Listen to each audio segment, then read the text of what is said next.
আমার আর কিছু পথ আমি তো এখন অ্যাবনর্মাল।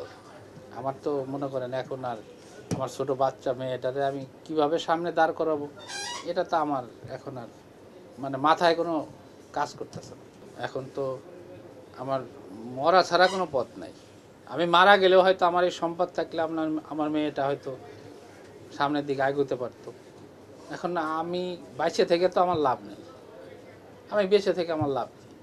আমার সন্তান যদি মানুষই করতে না পারি, তাহলে আমার বাঁচা আর মরা তো সমান কথা। আমি ব্যবসা করি প্রায় 20-25 বছর। আমি আগে একটা দোকানে চাকরি করতাম, সেখান থেকে আমি খালি দোকান থেকে শূন্য হাতে আমি এখানে আসছি। আমার বাবা জীবিতকালে হয়তো আমার কিছু টাকা পয়সা দিয়েছে, তখন সোনার দামও কম ছিল, তখন থেকেই আমার ব্যবসাটা শুরু। আমার তখন ওই 20-25 ভরি সোনা ছিল। হ্যাঁ, ওটা দিয়েই স্বর্ণের ব্যবসা শুরু করছি। আগে তো অ্যাভেলেবেল কাস্টমার ছিল, এখন তো কাস্টমার নেই। আগে অ্যাভেলেবেল কাস্টমার ছিল। আমার মালিবাগে ব্যবসা করছি। মালিবাগে ব্যবসা যখন করছি তখন এমন কোনো দিন নাই যে 2-4 ভরি সোনা আমরা বেচি নাই। সবাই, খালি আমি একা না, মার্কেটের প্রত্যেকটা দোকানদার এরকম বেচছে। এখন কি করব ভাই, আমি তো এইটাই বুঝতে পারতেছি। আমার 4-5 বছরের একটা মেয়ে ভাই, আমি তো এখন মার্কেটে আসবো এরকম মন মানসিকতা আমার থাকে না।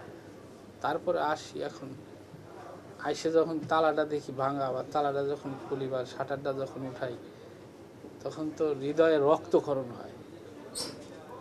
এছাড়া তো এখন আমার কি করার আছে। এখনো একটা লোক অ্যারেস্ট হলো না, 3টা দিন পার হয়ে যাচ্ছে। প্রশাসন সবাই বলতেছে আমরা দেখতেছি, চেষ্টা করতেছি, এই পর্যন্তই তো আমার আশ্বাস। 4 গুণ শক্তিশালী এনজাইম ও অধিক ফেনা সমৃদ্ধ অরিক সিলভার ওয়াশ মাত্র 70 টাকায়। আমি খুবই সাদাসিধে মানুষ, আমি অত কিছু বুঝি না। কেউ আমারে বকা দিল আমি কারো কিছু বলি না। আমি আমার মতো, আমি কারো দোকানে যাই না, কারোর সাথে এত আমার ইউ নাই। আমি দোকানে আসি, দোকানদারি করি, বাসায় চলে যাই। হাঁটতে হাঁটতে যাই, দেখা গেছে যে আমি কাস্টমার ছাড়া বাইরের লোকের সাথেও এরকম কোনো কথা বেশি বলি না। আমি এক কথাই কম বলি, এক কথায় আমি কথাই কম বলি। আমি পরিচিত লোক বা দোকানের কাস্টমার ছাড়া কারোর সাথে এরকম কথা বলি। বা আমার মার্কেটে অনেক দোকান আছে, তারা যদি এখানে এসে কথা বলে তাহলে কথা বলি, নাইলে না। আমি যেমন আর এক দোকানে যাই দাঁড়া কথা বলবো বা ই করবো, এরকম কিছু না। আমি আমার মতো।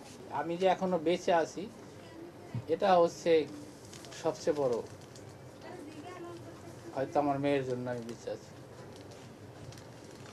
যে আমার মেয়েটা, আমি যদি এখন চলে যাই, আমার মেয়েটা বাবা হারা হবে। মেয়েটা বাসায় গেলে অনেক কিছু বলে, বাবা একটু আগে ফোন দিছে, বাবা আমাকে দোকান না, আমার একটু দেখাও।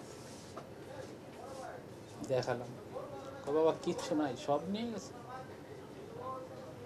ও কি বোঝে, ও কি বোঝে?